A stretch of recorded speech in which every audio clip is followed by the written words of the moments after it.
जिस तरह का मीडिया नरेंद्र मोदी जी को मिला है, बड़े किस्मत वाले हैं। कसम से कह रहा हूं, इतनी अच्छी किस्मत लेकर ये प्रधानमंत्री आए हैं।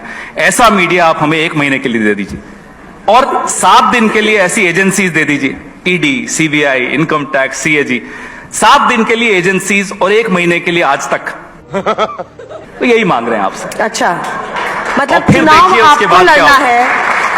चुनाव आप हारे और सारा का सारा दोष आपको अभी भी लगता है कि मीडिया एक सेकंड, अब सवाल नहीं पूरा होने देंगे आप, कि सारा का सारा दोष आप मीडिया पे मर दें, आप मर दें कि एजेंसीज की वजह से हुआ। अरे एजेंसीज की कार्रवाई तो इलेक्शन वोटिंग के जस्ट पहले छत्तीसगढ़ में हुई। पहली बात फिर तो भी जनता ने, कि मैं आपको दोष नहीं दे रहा, मैं तो श्रेय दे रहा हूं। नहीं, आप गलत कर रहे हैं। आप श्रेय लीजिए। क्यों ले श्रेय? आपको लपक के श्रेय ले लेना चाहिए। नहीं, आपको लेना चाहिए कि आप राहुल करते हैं, लेकिन राहुल जी जिता नहीं पाते हैं। आप मोदी जी को श्रेय मत दीजिए। आप राहुल करते हैं, मेहनत आपकी और फल ले रहे हैं मोदी जी। ये अच्छी बात थोड़ी। हारते आप हैं और कहते किसी और ने हरा। मेहनत आप करते हैं, सत्ता में वो आपको ऐसा लगता है, आपको ऐसा लगता है कि मेहनत हम लोग कर रहे हैं। पूरी मेहनत वो कर रहे हैं। पार्टी करती है, मेहनत में कोई कमी नहीं। पार्टी करती है। नहीं, वो पार्टी करती है जो जीतती है। क्यों? जब आप कर्नाटक में जीते तब भी हमारी मेहनत थी। अंजना जी, 2014 मेरे सवाल का जवाब दीजिए ना। मैं अभी जब आप कर्नाटक में जीते तब भी मीडिया की मेहनत थी। जो आप नहीं पूछोगे उसका भी जवाब दूंगा। रुकिए, जो पूछ रही हूँ वो बता दीजिए ना। उसका भी दूंगा और जो नहीं पूछेंगी वो भी दूंगा। रुकिए आप।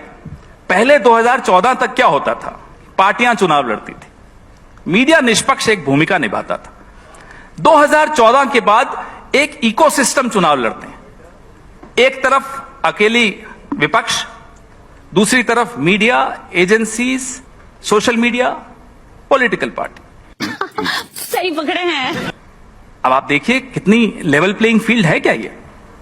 तो ये कह देना, तो मैं तो आपको सिर्फ श्रेय दे रहा हूं, आप इसमें श्रेय लीजिए, कोई गलत बात नहीं है इसमें श्रेय। धूल चेहरे पर थी, आईना पोंछता रहा, यही आपकी बीमारी है। लेकिन क्या आप इस मंच पे मुझे बताएंगे कि तीनों राज्यों में कांग्रेस की हार का जिम्मेदार कौन था? देखते हैं आज पवन खेड़ा कितनी ताकत और हिम्मत दिखाते हैं। अभी बताता है भाई, अभी बताता है, अभी किया ना, अभी बताता है। देखिए साहब, बहुत स्पष्ट है, जिस एजेंडा को लेकर हम लोगों के बीच में उतरते हैं, हो सकता है वो एजेंडा हम लोगों तक नहीं पहुंचा पाते। और पहुंचा क्यों नहीं पाते? फिर से मैं कहूंगा मीडिया, तो आप कहेंगे फिर हमारा नाम ले लिया। विपक्ष और मीडिया का चोली दामन का साथ है। आज का विपक्ष अनाथ है, ये आप मानिए। इसलिए कहता हूं, 3 कांग्रेस के नेताओं को मंच पर बिठा रखा है। रुक जाइए। 3 कांग्रेस पार्टी के नेताओं को हमने मंच पर बिठा रखा है। रुक जाइए, आप तो 6 और ले आइए बीजेपी के, उनको भी हम झेल लेंगे, आप चिंता मत करिए। आप सुन लीजिए पहले मेरी बात, पहले सुन लीजिए। कांग्रेस हारी, आप ये बात कर रही है। अरे लोकतंत्र हार रहा है, उसकी चिंता आपको क्यों नहीं है? ये जो चुनाव के नतीजे आते हैं, इसमें तो चलिए एक पार्टी हारती है, एक जीत जाती है, आपका एग्जिट पोल हार जाता है, आप जीत जाते हैं, चलता है ये सब। लेकिन जो बड़ी हार हो रही है वो लोकतंत्र की हो रही है, उस पर आपका ध्यान क्यों नहीं है? कैसे चुनाव आयोग बनेगा आपने देखा कल पार्लियामेंट में? क्या इस तरीके से चुनाव आयुक्त बनाए जाएंगे? अगर ये कांग्रेस सरकार के दौरान होता तो आज नेशन विद अन्ना करके अंजना ओम कश्यप सुबह से रात तक चैनल पे चलाती और सड़क पर अन्ना हजारे आ जाते। क्यों नहीं आते अन्ना हजारे? क्यों नहीं चलाती अंजना ओम कश्यप? बताइए मुझे जरा। ये स्थिति है आज इस देश की। इससे आप कब तक बच सकते हैं? अकेला अनाथ विपक्ष लड़ रहा है और हमें गर्व है कि हम लड़ रहे हैं और लड़ते रहेंगे, मरने के दम तक लड़ते रहेंगे। अरे सर, हारे या जीते लड़ेंगे। नाखून कटा के शहीद मत बनिए बेवजह की। कर्नाटक आप जीतते हैं, कर्नाटक जीतते हैं तो हम लोग आप ही का गुणगान गाते हैं। जरा सा नाखून आप भी कटा लीजिए ना, जरा सा नाखून आप भी कटा लीजिए, देखिए लोकतंत्र में रक्त कैसे बहेगा। बात तो सही है। अरे सर, लोकतंत्र में की हत्या हो रही है और आपको यहाँ ये मजाक सूझ रहा है? नहीं, आप मजाक कर रहे हैं, क्योंकि आप सारा का सारा नहीं कर रहे। अंजना जी, हम तो कह रहे हैं और पे डाल रहे हैं। थोड़ा नाखून आप भी कटा लीजिए। लेकिन कर्नाटक आप जीतते हैं तब लोकतंत्र की हार नहीं होती है। आप हिमाचल जीतते हैं तो लोकतंत्र की हार नहीं होती है, वहां आपको ईवीएम नहीं जिताता है। अब हम कर्नाटक जीतते हैं, भाजपा कर्नाटक हारती है, तो किसकी हार होती है? नहीं साहब, तब मोदी जी की हार नहीं होती। तब अंजना जी के मुंह पर ऐसे शिकन्ने आ जाती है जब उनको कहते हैं मोदी जी हार गए। नहीं साहब, मोदी जी नहीं हारे। पवन जी, कर्नाटक के मुख्यमंत्री हारे हैं पवन जी, एक सेकंड पवन जी। एक सेकंड नहीं एक सेकंड अब आपको सुनना होगा, क्योंकि आप ये नहीं ये स्टेज आप हाईजैक नहीं कर सकते। सॉरी नहीं आप हाईजैक कर रहे हैं, आप हाईजैक कर रहे हैं। लेकिन पवन जी अपनी आवाज इतनी मजबूत करिए कि जनता आपकी बातों को समझे, उसके बाद स्वीकारे भी। खाली यहाँ पर आकर सोच रहे हैं कि 4-5 बैट बॉल खेल लूंगा, अगर मीडिया हस्तक्षेप बंद कर दे तो जनता हमारी बात सुनने को तैयार है। ये हुई ना बात। आप नहीं सुनने दे ये रही। साक्षी है कि 3 यहाँ पर कांग्रेस के नेता बैठे हैं, प्रमोद तिवारी जी और कन्हैया जी को आप बोलने नहीं दे रहे हैं। हम इंतजार करते, ले आइए 6 भाजपा वालों को, चलिए आप लाइए। कन्हैया- आप बार बार कह रही हैं कि साहब चुनाव हार गए, आप जनता तक मैसेज नहीं ले जा पा रहे। मैं आपसे एक सवाल पूछता हूं अंजना जी, सवाल तो वैसे आप पूछती हैं लेकिन मैं भी एक पूछूंगा आपसे।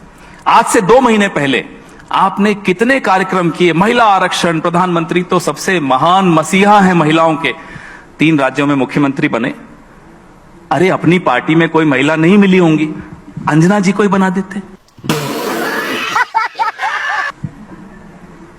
वसुंधरा राजे का में क्या कमी थी, उन्हें नहीं बनाएंगे? कांग्रेस पार्टी ने तो तीनों राज्यों में महिला मुख्यमंत्री दिए हैं। नहीं हमारी तो अभी जीते ही नहीं, आप ही कह रहे हैं। आप कोई नहीं, सुप्रिया श्रीनेत को बना देते आप। नहीं हमारी तो कितनी जीते नहीं, तो महिलाएं कैसे हैं? बनाते बताइए? हार रहे फिर भी बना लेते, अभी नहीं हुआ, वो वक्त आएगा। हिमाचल, कर्नाटक- अगर मोदी जी ऐसे ही चलते रहे तो वो वक्त भी आएगा कि भाजपा हार जाए फिर भी मुख्यमंत्री बना देगी, अभी वो वक्त नहीं आया। सही पकड़े हैं। मोदी जी कम से कम महिला आरक्षण का इतना बड़ा झुंझुना आप सबके हाथ में पकड़ाकर, अब मौका आया था तो वसुंधरा जी को घर पे बैठा दिया। आप लोग भी कमाल के हैं। एग्जिट पोल के दिन तो नड्डा जी का चेहरा दिखा रहे थे जब बीजेपी हार रही है, जब सही नतीजे आने लगे तो मोदी जी का चेहरा फिर से सामने आ गया। अरे साहब आप लोग भी तो इस नशे से बाहर आइए, फिर देखिए देश कैसे रिस्पॉन्ड करता है हमारे में। मैं बार बार ये दोहराता हूं, हम आपके बगैर अधूरे हैं, मोदी जी भी आपके बगैर अधूरे हैं, ये मैं मानता हूं। नशे में आप हैं सर। हम क्या नशे में, हमारा आप तो नशा आप लोग सब रोज उतारते हो। आप संस्थानों पर उंगली उठाते रहेंगे। सब संस्थानों पर ही हमला हो रहा है अंजना जी। जब ऐसा हमला आपको संस्थानों लग रहा पर हो रहा है, जब मीडिया की निष्पक्षता पर हमला हो रहा है, तो हम क्या सवाल भी नहीं उठाएं? आपको क्या अब लगता उस है? पर भी आपत्ति है आपको कि पवन जी, सवाल ऐसा क्यों उठा रहे आपको हैं? लगता है? अरे सुधरो रे, अभी तो सुधर जाओ। ऐसा आपको लगता आप है? अभी पूछ लीजिए लोगों को लगता है कि इस मीडिया भ्रम में निष्पक्ष है या नहीं है? इस भ्रम में जीते हुए आपके लिए मुश्किलें और बढ़ेंगी। मुझे तो लगता है कि आपके नेताओं में काबिलियत है कि वो आपके लिए चुनाव जीत सकते हैं। क्यों नहीं जीत पा रहे हैं ये बताना आपका काम है, लेकिन आप नेताओं पर मंथन करने को तैयार नहीं है, स्ट्रैटेजी पर मंथन करने को तैयार नहीं है। मैडम मीडिया भी थोड़ा आत्ममंथन कर ले तो क्या बुराई है, देश के लिए अच्छा होगा। कर लीजिए ना आत्ममंथन, हमारा भी आग्रह मान लीजिए। हम तो जितनी बार आप कहते हैं आत्ममंथन करिए हम करते हैं, आपकी हर सलाह मानते हैं हम। चुनाव हारते हैं तब भी मानते हैं, चुनाव जीतते हैं तब भी मानते हैं। हम तो मीडिया को सम्मान करते हैं। जब हम सरकार में थे, प्रमोद तिवारी जी तब भी सत्ता में थे, पूछिए इनसे। कन्हैया कुमार जी तो तब भी जूझ रहे थे सरकार के खिलाफ। जब हम सरकार में थे आप लोग रोज उन्होंने तो कार्यक्रम आपको करते डूबता थे, जहाज कह दिया था। रोज कार्यक्रम करते थे आप हमारे खिलाफ। हमने तो कभी नहीं फोन करके बोला साहब आपके बॉसेस को कि नहीं अंजना जी को हटा दीजिए, उनको कम कर दीजिए। हिरेन जोशी हमारे यहाँ तो कोई था ही नहीं। अरे बाप रे, ये तो धोती खोल रहा है। बस फिर शुरू हो गया। क्यों नहीं शुरू होंगे? आपको क्या आपत्ति? मैं हिरेन जोशी का नाम ले रहा हूं ना, आप मत लीजिए, मैं तो लूंगा। मैं विपक्ष में हूं, मैं नाम भी नहीं लूं कि कौन है जो आज मीडिया की हत्या कर रहा है। मैं नाम लूंगा, मुझे कोई डर नहीं है। रोक लेंगे एक बार और, हवाई जहाज से उतार लेंगे, मुझे उतार लें। जब मुझे डर नहीं है तो आपको सुनने में क्यों डर लगता है? मुझे कोई बोलने नहीं में डर रहा है यहाँ पर। बड़ी बहादुरी आप दिखाइए है। कि जब मैं आईना दिखा रहा हूं तो आईना देखिए, आप भी बहादुरी दिखाइए। मैं आईना दिखाने ही आया हूं, यहां मैं आया हूं तो दिखाऊंगा।